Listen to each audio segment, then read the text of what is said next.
जय हिंद साथियों, मैं एस.के. दुबे आपके अपने YouTube चैनल जय काव्य एकेडमी पे हार्दिक स्वागत अभिनंदन वंदन करता हूँ। जैसा कि साथियों मैंने आपको अपने पिछले 3 वीडियो में वर्णमाला से संबंधित जानकारी स्वर के बारे में संपूर्ण जानकारी दिए हैं। तो मैंने कल बोला था कि अगले वीडियो में व्यंजन के बारे में हम प्रारंभ करेंगे। तो आइए आज से व्यंजन के बारे में आपको हम बताते हैं। तो व्यंजन पढ़ेंगे सर जी आज से। तो इसमें देखिए क्या क्या होता है। क वर्ग, च वर्ग, ट वर्ग, त वर्ग और प वर्ग। क वर्ग में आते हैं सर जी आपके 5। इसमें हर किसी में 5-5 आते हैं। क, ख, ग, घ, अंग, च, छ, ज, झ, इया, ट, ठ, ड, ढ, अड़, त, थ, द, ध, न, प, फ, ब, भ, म। ये आपके टोटल संख्या इनकी होती है सर जी 25। इसको हम बताए थे आपको ऊष्म व्यंजन। ऊष्म व्यंजन भी ऊष्म व्यंजन, इसे हम ऊष्म नहीं, इसे हम स्पर्श या वर्ग व्यंजन भी कहते हैं। इसमें होते हैं सर जी 5। ये 5 जो होते हैं इनको हम एक अलग नाम से जानते हैं पंचमाक्षर। पंचमाक्षर या नासिक्य व्यंजन भी कहते हैं। इसमें क्योंकि पंचमाक्षर का मतलब होता है कि इन वर्णों को बोलने में जो आवाज़ आती है हमारे मुख के साथ साथ नाक से भी आती है, इसलिए इनको नासिक्य या पंचमाक्षर व्यंजन भी कहते हैं। इसमें आते थे आपको 2 हम और बताए थे उत्क्षिप्त। उत्क्षिप्त व्यंजन, इसमें होता है ड और इसमें होता है ढ।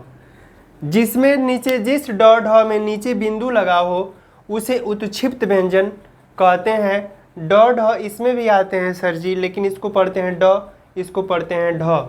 लेकिन इसमें और इसमें, इस ड ढ में और इस ड ढ में अंतर है, ये आगे हम आपको बताएंगे। इसके बाद आता है आपका अंतस्थ व्यंजन।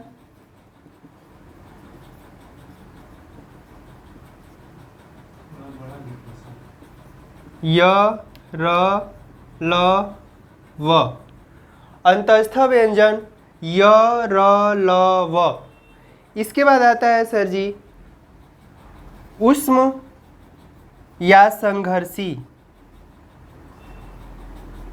इसमें आते हैं सर जी बड़ा सा, षटकोण सा, छोटा सा और ह। और इसके बाद आता है संयुक्त व्यंजन। संयुक्त व्यंजन में आते हैं सर जी छत्री, छ, त्र, ज्ञ और स्र। ये है आपके व्यंजन। इसमें हम आपको अब बताते हैं उत्क्षिप्त के बारे में पहले, कि उत्क्षिप्त व्यंजन का प्रयोग कैसे होता है। तो ये पूर्णतः इनको कहा जाता है कि ये पूर्णतः हिंदी में विकसित है। हिंदी में विकसित है। क्वेश्चन बनता है सर जी कि वर्णमाला में हिंदी में विकसित पूर्णतः वर्ण कौन से हैं? तो आप बताएंगे कि उन्हें उत्क्षिप्त व्यंजन कहा जाता है, जिसे ढ या ढ। जैसे एग्जाम्पल लेंगे आप तो इसका, और इनसे और एक और बात है कि इन व्यंजनों से कोई भी शब्द का प्रारंभ नहीं होता है। इन व्यंजन से कोई भी शब्द का प्रारंभ नहीं होता है, क्योंकि इनका प्रयोग केवल हम बीच में ही कर सकते हैं। जैसे एग्जाम्पल मान लीजिए आप लिखेंगे ढोलक, तो ढोलक में ये नीचे वाली बिंदी नहीं रहेगी सर जी। ढोलक में ये जो बीच वाला, ये वर्ग वाले जो व्यंजन है उसमें का ढ का हम प्रयोग करेंगे। और दूसरा अगर हमको लिखना हो, डलिया लिखना हो अगर, तो डलिया में भी नीचे बिंदी नहीं लगाएंगे, वो भी डलिया हमारे वर्ग व्यंजन की ही आएगी। लेकिन अगर हमको लिखना हो मेढक, तो मेढक में आप देखेंगे नीचे बिंदी लगी रहती है, तो वो जो ये जो ढ होता है वो उत्क्षिप्त वाला व्यंजन होता है। ठीक ना? थोड़ा सा लॉजिकल है, इस चीज़ को आप ध्यान से देखिएगा। ढोलक अगर हम लिखेंगे तो वो हमारे वर्ग का व्यंजन रहेगा, और मेढक अगर लिखेंगे तो वो हमारा उत्क्षिप्त व्यंजन रहेगा। इसके बाद बात करते हैं सर जी अंतस्थ की, उष्म संघर्षी की और संयुक्त व्यंजन की। आइए, वर्ग आप समझ गए। इस वर्ग में आते हैं जिसको, इसमें संख्या होती है 25 ठो, और इसको कहते हैं 5 को पंचमाक्षर, क्योंकि इनको बोलेंगे तो आवाज़ आपके मुंह के साथ साथ आपके नाक से भी आती है। जैसे औंग, इया, अड़, न, म, इसको आप बोलेंगे तो ऐसा आपको महसूस होगा कि आवाज़ जो आ रही है सर जी वो हमारे मुख के साथ साथ नाक से भी आ रही है। तो आइए हम आगे आपको उत्क्षिप्त बता दिए, इसके आगे चलते हैं अंतस्थ व्यंजन पे। अंतस्थ व्यंजन के बारे में बताते हैं आपको।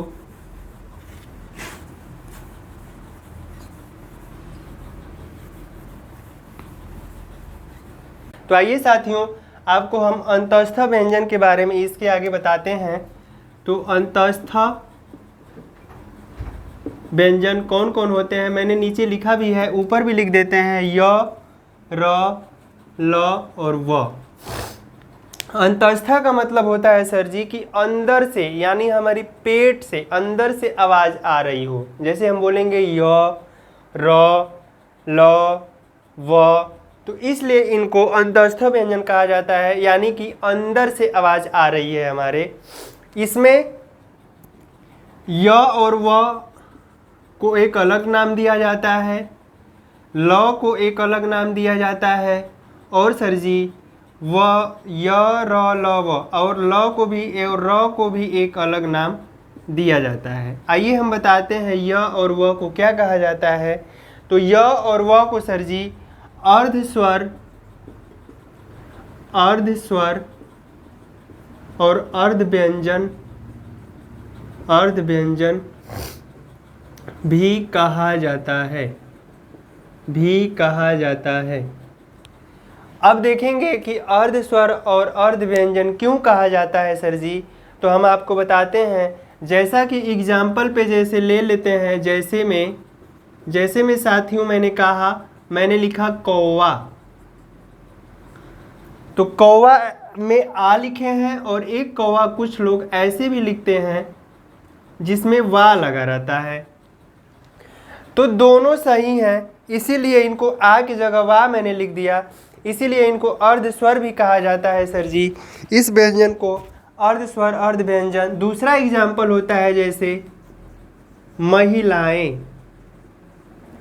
महिलाएं आप देखेंगे कहीं कहीं ऐसे भी लिखा रहता है, और एक महिलाएं ऐसे भी लिखा रहता है सर जी, महिलाएं। यानी दोनों हमारे सही हैं, लेकिन अर्ध स्वर इनको कहा गया है, यानी स्वर की जगह पे मैंने व्यंजन का प्रयोग किया, इसलिए इनको अर्ध स्वर के नाम से भी जाना जाता है। अब आते हैं ल पे। लौ पे आते हैं तो लौ को सर जी एक अलग नाम दिया जाता है जिसे बोलते हैं पार्श्व व्यंजन। पार्श्व या पार्श्विक व्यंजन इसे कहते हैं। पार्श्व का मतलब कि हमारी जीभ का पिछला हिस्सा, हमारी जीभ के पिछले हिस्से से लौ की आवाज़ आती है, इसलिए इसको पार्श्व या पार्श्विक व्यंजन भी कहते हैं। र पे आते हैं सर जी। र को और किस नाम से जाना जाता है तो इसको सर जी लुंठित वर्ण भी कहा जाता है। लुंठित वर्ण या व्यंजन भी कहा जाता है,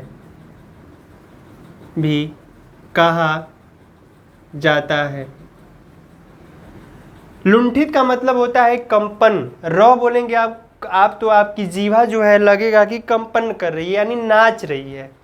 र को बोलेंगे सर जी आप तो आपकी जीभा लगेगी कि नाच रही है।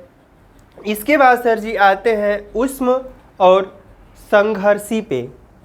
ऊष्मीय और संघर्षी व्यंजन किसे कहते हैं? ऊष्मी और संघर्षी व्यंजन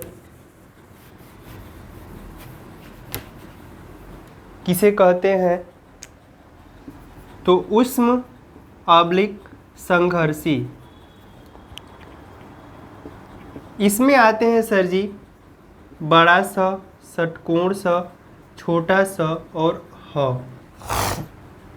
ऊष्म या संघर्षी का मतलब होता है कि बोलते समय हमको ऐसा महसूस होगा कि अंदर से गर्म वायु निकल रही है।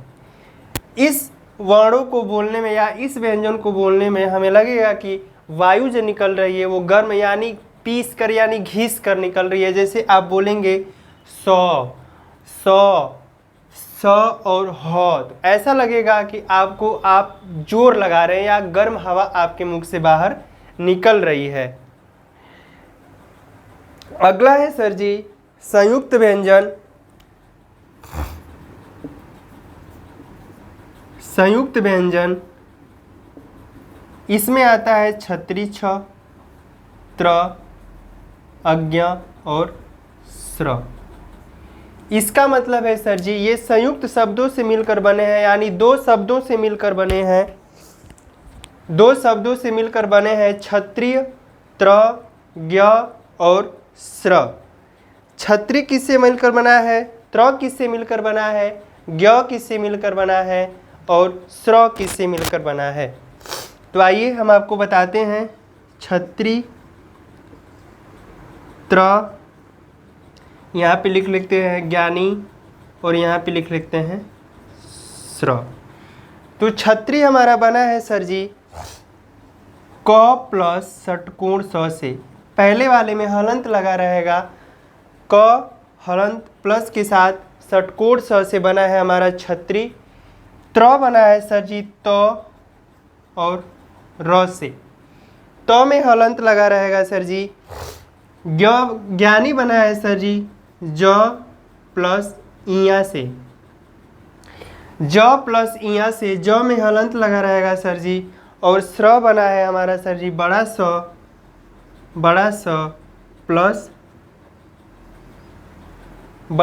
प्लस र से। ये हो गया आपका स्र। संयुक्त व्यंजन इन चारों को किन किन शब्दों से या वर्णों से मिलकर बने हैं वो मैंने आपको बताया। आगे आते हैं सर जी आगत व्यंजन। आगत व्यंजन भी हम आपको बता देते हैं। इसके बाद वर्गीकरण होगा व्यंजन का। साथियों हमारे चैनल को ज़्यादा से ज़्यादा शेयर, लाइक, सब्सक्राइब करें, अपने मित्रों से करवाएं। आप सभी लोगों से निवेदन है कि एक लोग कम से कम 10 लोगों से सब्सक्राइब करवाएं और उन 10 लोगों से भी बोलिए कि अपने 10 लोगों से सब्सक्राइब करवाएं। तो आइए आगत व्यंजन के बारे में बताते हैं। आगत व्यंजन का मतलब जो बाहर से आए हैं यानी जो विदेश से आए हैं एक प्रकार मान लीजिए। तो इसमें आते हैं सर जी अ, क, ख, ग, ज और फ। इन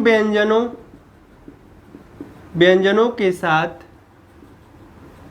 नुक्ता लगा रहता है, नुक्ता लगा रहता है। नुक्ता का मतलब होता है सर जो ये वर्ण के नीचे बिंदु लगा है उसे ही नुक्ता कहते हैं। वर्णों के नीचे जो बिंदु लगा है उसे ही नुक्ता कहते हैं। ये हमारे बाहर से आए हुए हैं। तो इन चार का प्रयोग तो अ क ख ग, इन चार का प्रयोग तो आपको ज़्यादा नहीं मिलेगा, लेकिन आपके हिंदी में ज और फ का प्रयोग बहुत मिलेगा। ज और फ का प्रयोग बहुत मिलता है सर जी। इन्हें नुक्ता वाले वर्ण भी कहते हैं या इन व्यंजनों के साथ नुक्ता लगा भी रहता है। ज तथा फ का प्रयोग आपको ज़्यादा से ज़्यादा देखने को मिलेगा। जैसे एग्जाम्पल टाइप अगर हम बोल रहे हैं कि हमको बोलना हो गज़ल, जैसे मैंने यहाँ पे लिखा है कि एग्जाम्पल गज़ल और दूसरा लिखा एक ज में लगा दिया नुक्ता, तो इसको पढ़ेंगे सर जी तो कहेंगे गज़ल, और इसको पढ़ेंगे तो कहेंगे गज़ल, इसको पढ़ेंगे गज़ल, इसको पढ़ेंगे गज़ल। गज़ल का मतलब हम घीस रहे हैं यानी पीस रहे हैं, जैसे शब्दों को पीस रहे हैं वैसे गज़ल। अगर आप किसी गाना गाने वाले या किसी भी शायर को भी सुनेंगे, अगर वो गज़ल बोल रहा है तो आपको बिल्कुल आभास हो जाएगा कि वो क्या बोल रहा है। वो जो बोलेगा वो जो नुक्ता लगा वाला ज बोलेगा सर जी। इसी तरह इन समूह का प्रयोग होता है। तो ज और फ का प्रयोग आपको ज़्यादा से ज़्यादा मिलेगा। इनको आप ये भी कह सकते हैं कि ये अरबी या फारसी से आए हुए व्यंजन हैं। तो आगे सर जी कल से हमारे वीडियो में आपको व्यंजन का वर्गीकरण चलेगा। तो आज की वीडियो में इतना ही, मैंने व्यंजन के बारे में बताया। तो दोस्तों आने वाले हर एग्ज़ाम में मैं आपके उज्जवल भविष्य की कामना करता हूं, और हमारे चैनल को इसी तरह सब्सक्राइब, लाइक और शेयर करते रहिए ज़्यादा से ज़्यादा। कम से कम 10 लोगों से आपसे निवेदन है, कम से कम 10 लोगों से करवाइए। जय हिंद साथियों।